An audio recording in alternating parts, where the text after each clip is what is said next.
Hi, good morning. Excuse me being out of breath after that first little hill. And welcome to day one of Lady Anne's Way. That's Lady Anne Clifford of Skipton, the last Clifford to be born at Skipton Castle, 1590. Just in case you're wondering. And the rest of the information I'm going to spout is from the internet. So this is there you go, there's Skipton there. This is a long distance walker's path running from Skipton up to Penrith, which I'm going to tackle in 4 days. Starting to get a bit cold now, so Skipton up to Penrith via, today I was stopping at Kettlewell, so we're going up MC, not quite Buckden, it's Barden, is it Burnsall? And then do we pass through Appletree Wick this side and into Kettlewell, and then tomorrow is through Grassington up to Buckden, Buckden.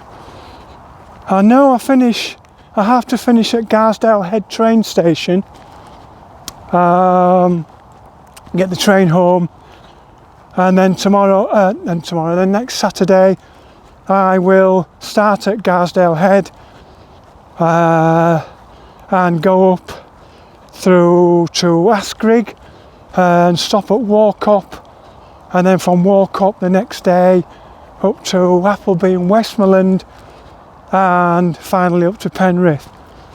Yeah, so this trail from the Long Distance Walkers Association list of long distance paths is it's just tracing the lands and castles owned by the Clifford family, and yeah, what a sad life this woman had.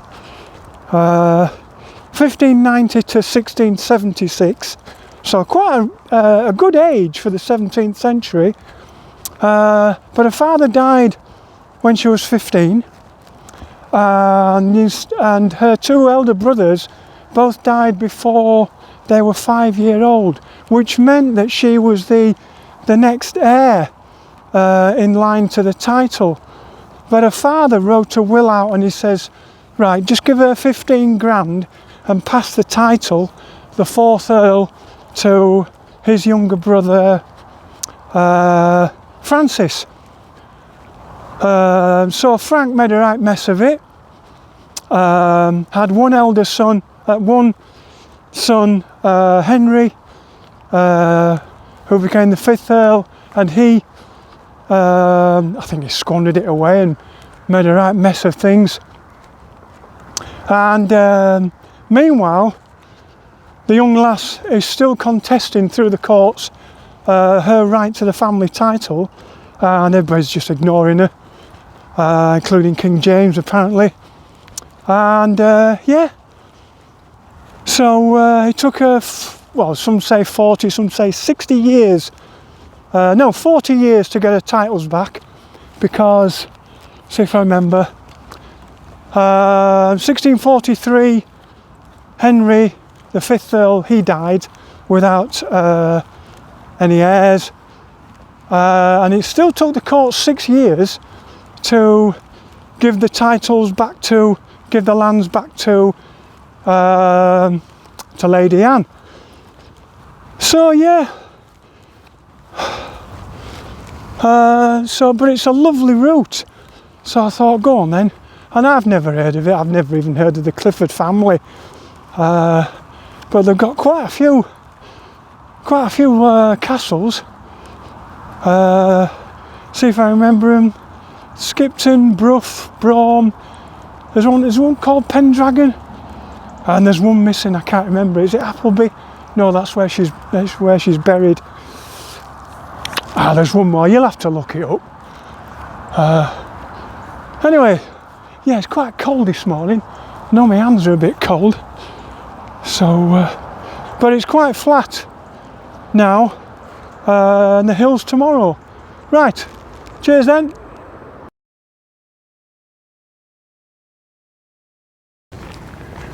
Right, coming up to mile 5, and I just checked and it's 10 to 10, so I'm not doing too bad. Haven't filmed a great deal because I'm walking into the sun, so it's just going to be washed out for the scenery. But I'll just turn around a bit, see what you're missing. Yeah, nice clear skies on a Saturday morning, that's alright, isn't it? I don't want to go too far around, you'll just get the sun right in the camera. That's no good. So I'll just turn that round again. Yeah, so been quite pleasant. Not to report really. We've come through MC and then the little village of Eastby, and I think we're on the way to Barden Towers and then Burnsall. I think if I can remember the route in my head, and if it is going through Burnsall, I'll stop at the cafe. So I've got plenty of time, I'm well ahead of time.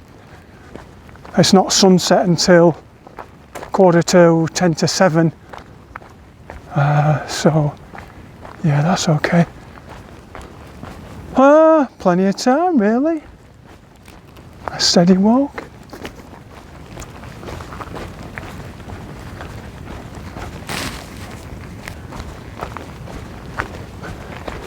Why do they always stand motionless on the track when they can see somebody coming? I know they're not very, they haven't got the sharpest eyesight, but a lot of animals go by movement, don't they, rather than actually picking things out, because they all see in shades of black and white, don't they, so they can't pick colours out. Anyway, right, put it away for now.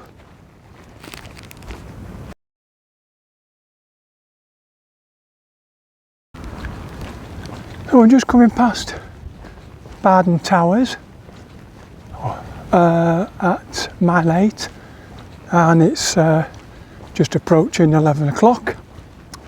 So yeah, that's not too bad. Plenty of time. I won't shoot into the sun again, I'll try not to. We've just come over a little bit of a disused footpath, just up the road there, up and down either side, and it was over heather and moorland. I didn't bother filming it because I was more interested in where I was putting my feet and avoiding the potholes. Yeah, I won't stop for a cup of tea here. I'll carry on to Burnsall. That's only a few miles away. But yeah, it'd be quite popular. It is with cyclists today. This route always was. But I never understood the significance of Barden Towers. I don't know whether it's religious. Oh, here we go, it is religious. It says the priest's house and the old chapel. Is it? Weddings, medieval banquets. There you go, look. Capitalism at its finest. In case you were interested in later booking that, there you go. Right, that's it's getting a little bit busy as this road, so I ought to concentrate. Chat to you later.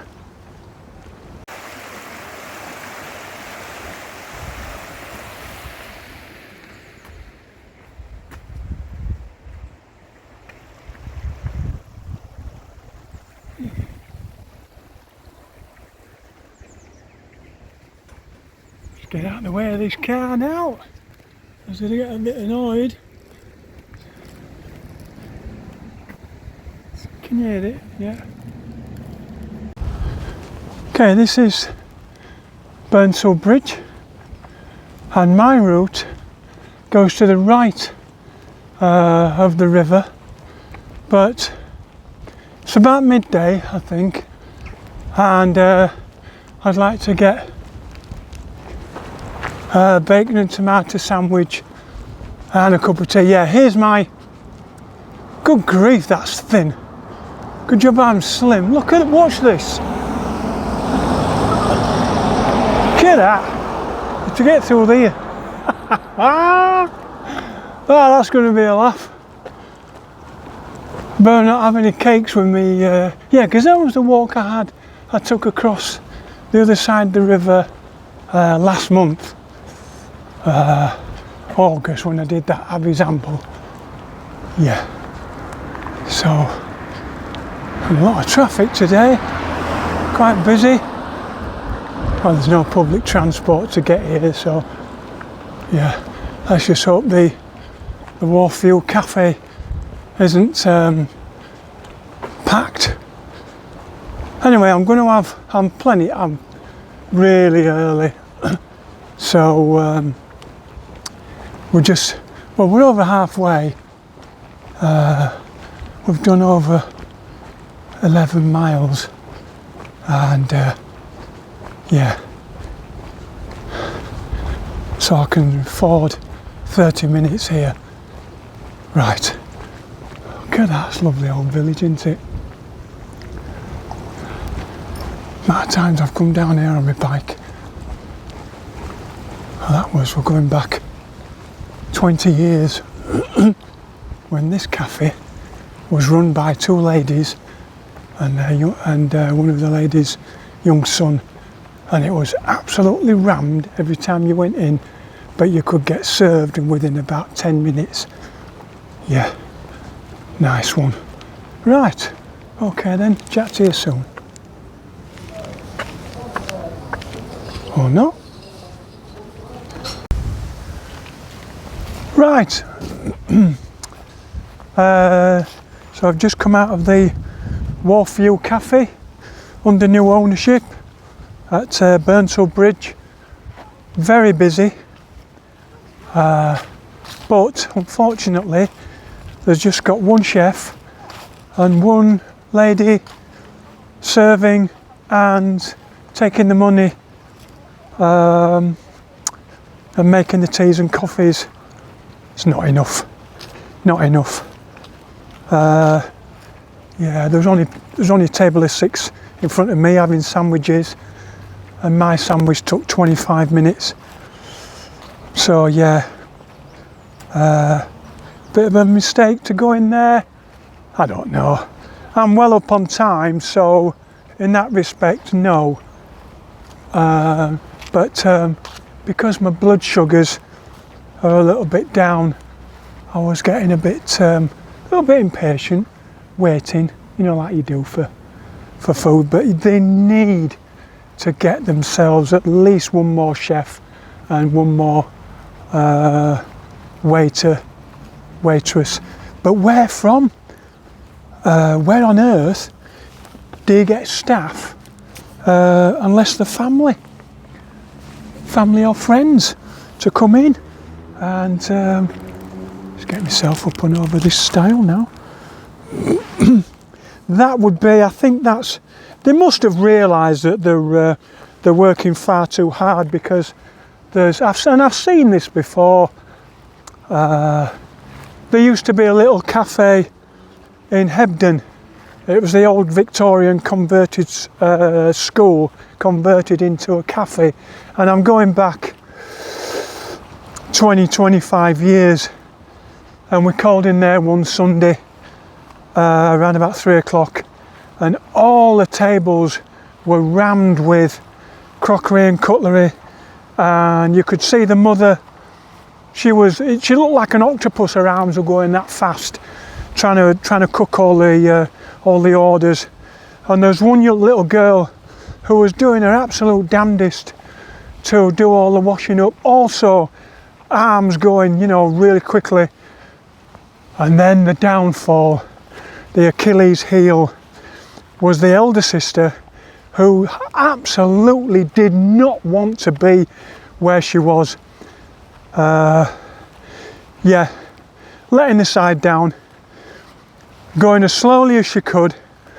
And I remember it took her, all the tables, this is her job, there was hardly anybody waiting to be served, and she could have been out collecting the crockery and cutlery from the table.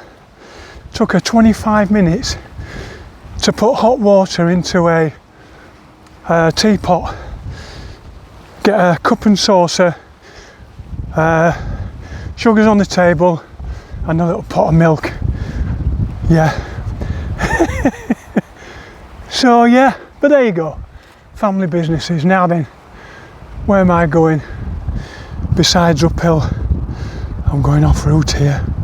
I should have been straight up and onto the road and then turn right. So I'll stop waffling and try and get up here. Right, cheers. Just a quick shot of what you're missing. We've come past mile 13 and we're heading up to Hebden. Not Hebden Bridge, this is just a little T-junction where that old Victorian school cafe was. I'm not sure if it'll still be there now, 20 years on. Might be. I won't be calling in though. I'll just crack on up to Grassington. Yeah. But yeah, lovely day to be out. Look at that. Now you can't see much into the sun, but that side, yeah. That might have a big crater.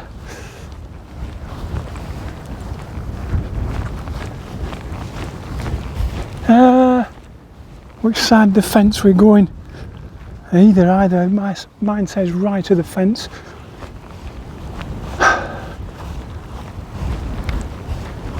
Right. Okay then.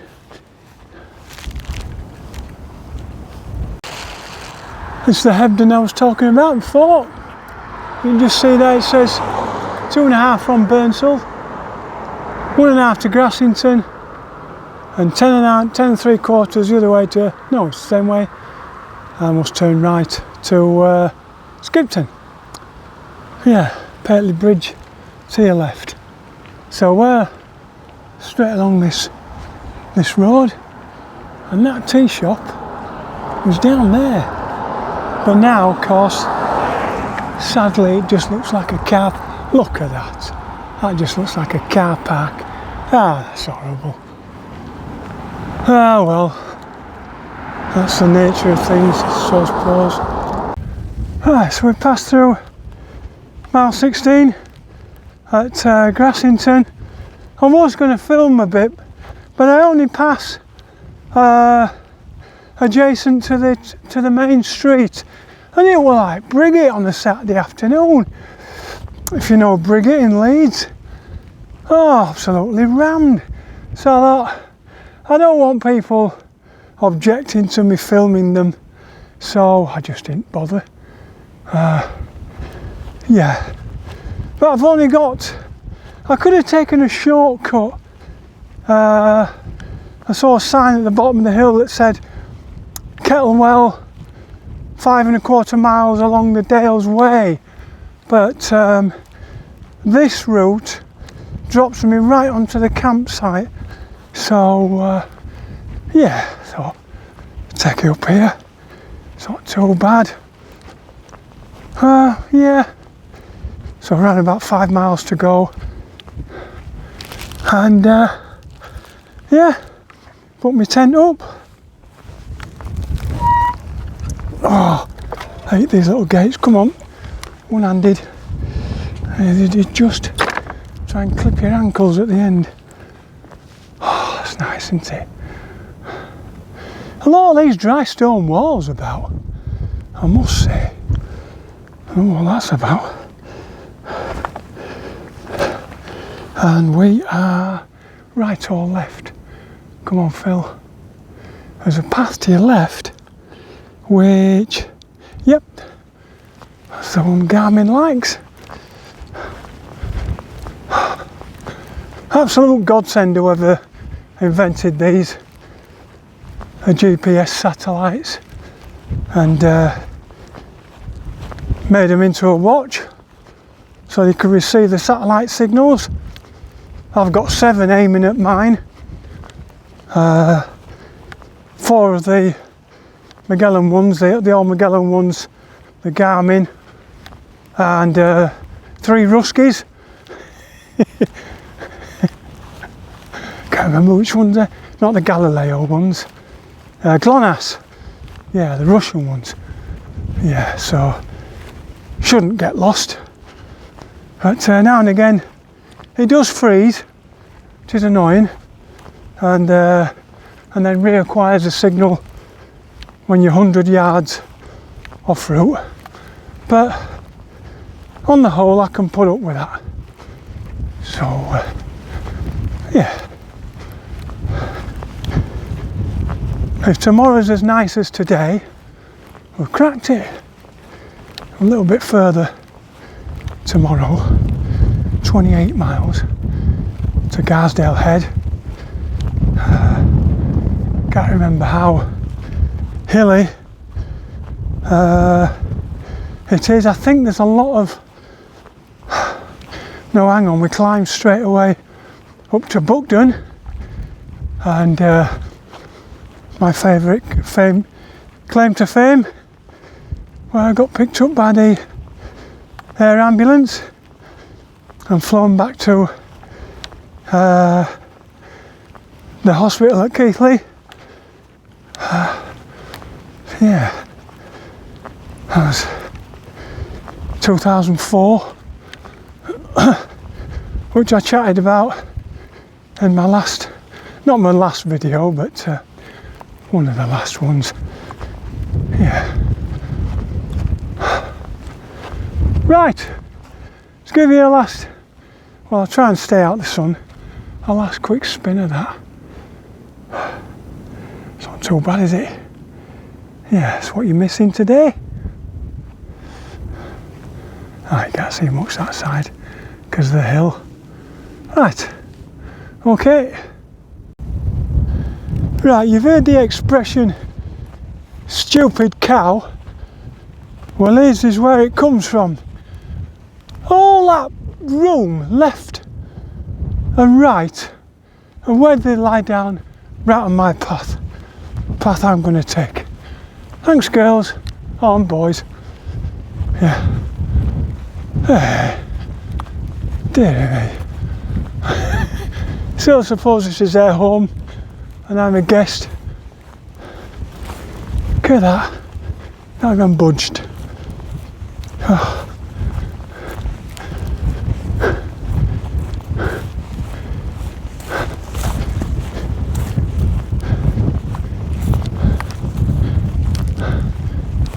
Oh, sit yourself down.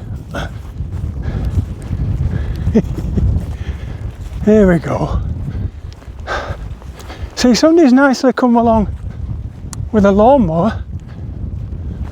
It looks like, and put a nice footpath along here with the thistles left and right. Yeah, I suppose you don't want to be lying down on thistles, do you? Right. I think this girl thinks I'm after her calves, but I'm not.